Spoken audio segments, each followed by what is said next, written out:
Okay, today I'm going to do another travel log with a slideshow of pictures from my trip down the Madison River Valley, going from Lake Hebgen through the Earthquake Lake Valley and to the lower Madison River Valley below. Now, first of all, I think there are 4 pronunciations for Lake Hebgen. Hebgen, Hebgen, Hebgen, Hebgen.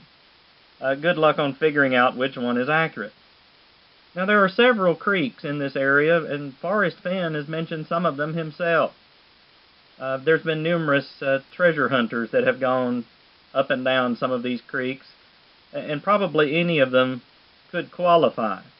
There's Watkins Creek, Trapper Creek, Coffin Creek, Grayling Creek, I think Kirkwood is another one.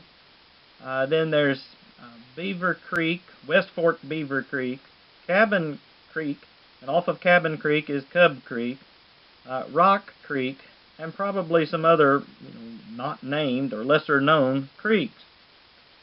We're going to start with this first picture, which is of Lake Hebgen.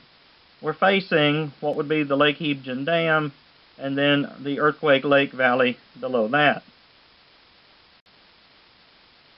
This photograph is of the old highway running towards the Lake Hebgen Dam. Actually, this direction is facing back towards West Yellowstone.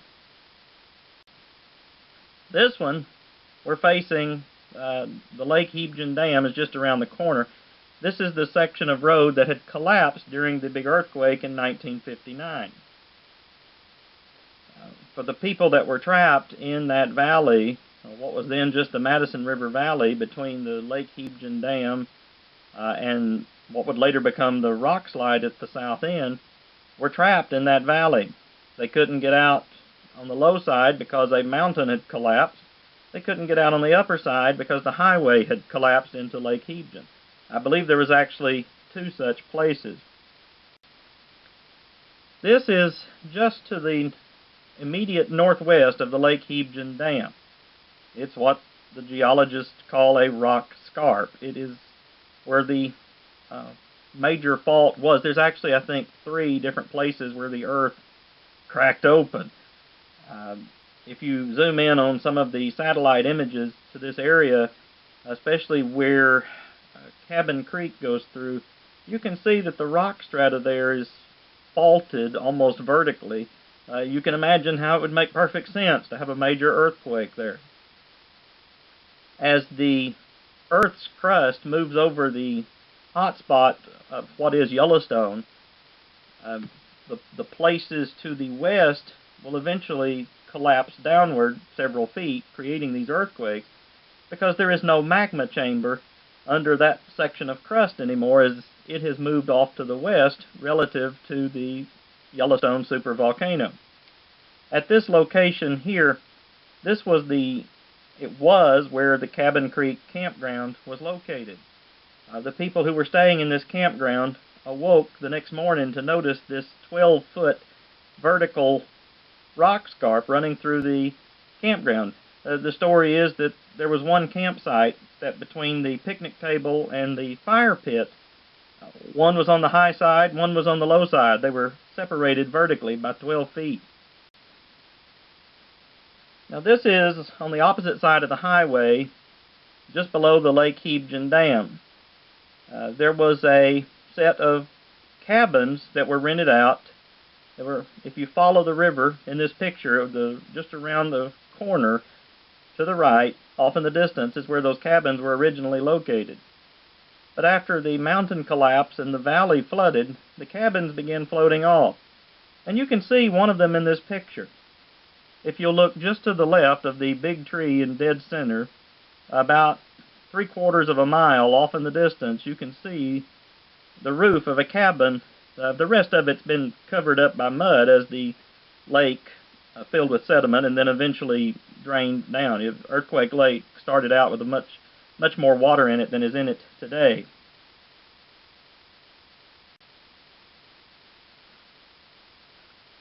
This is a trail running through the central part of the Earthquake Lake Valley. Now, you know, if you've been listening to some of my other videos, I often harp about how there is no sage in a lot of the mountain creeks. And that's true even in the creeks coming out of the Earthquake Lake Valley. Once you head up in higher elevation, you lose the sage. But you'll notice in this picture, there are some of those light green sage plants on each side of this trail.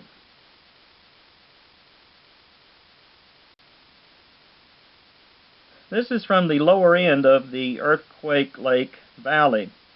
I'm standing on part of that rockslide, looking back upstream. In the foreground, that end of the lake was part of a campground just below Rock Creek, which was quickly flooded after the mountain dammed up the river.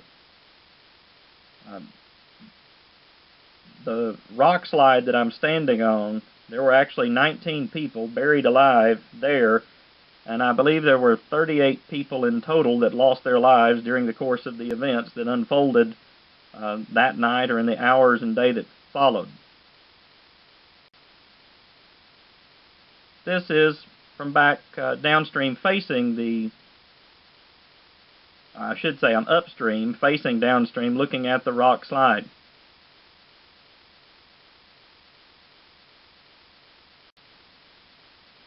This is a close-up view of the Madison River as it's been cutting its way through the rock slide. Of course, initially the Army Corps of Engineers came in and dynamited out a great deal of the rock slide so that the whole valley wouldn't flood up, hundreds of feet deep.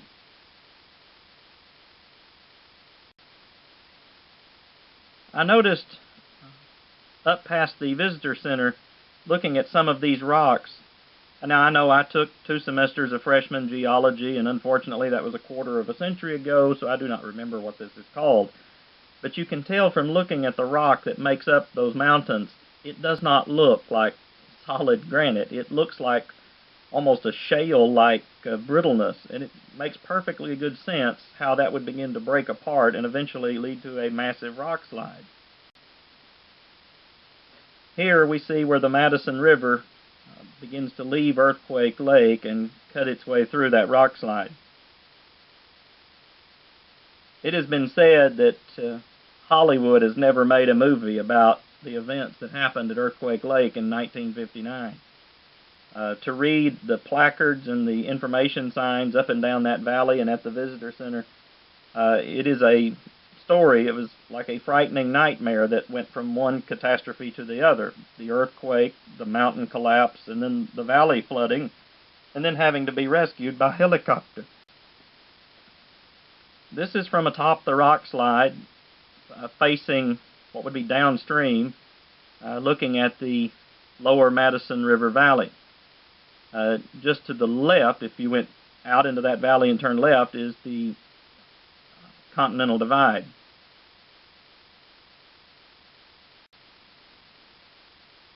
This is down below, looking back upstream. You can see the rock slide in the middle of the picture.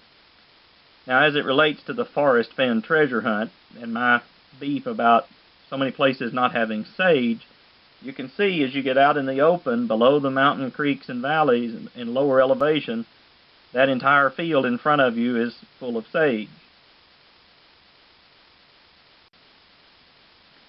I took a picture of one of the informational signs that was inside the visitor center.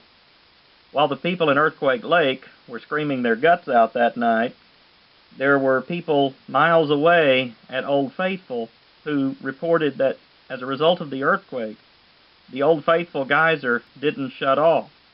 It was not a 4-minute geyser eruption, but an all-night one.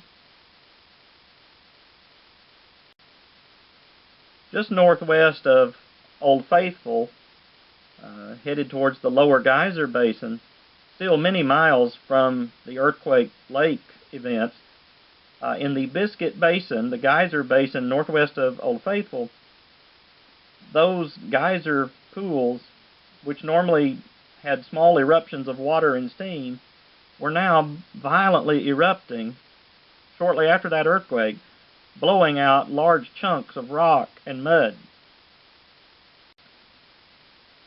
This is a picture of the Sapphire Pool which is the one that was, according to those informational signs, was blowing out large chunks of rocks.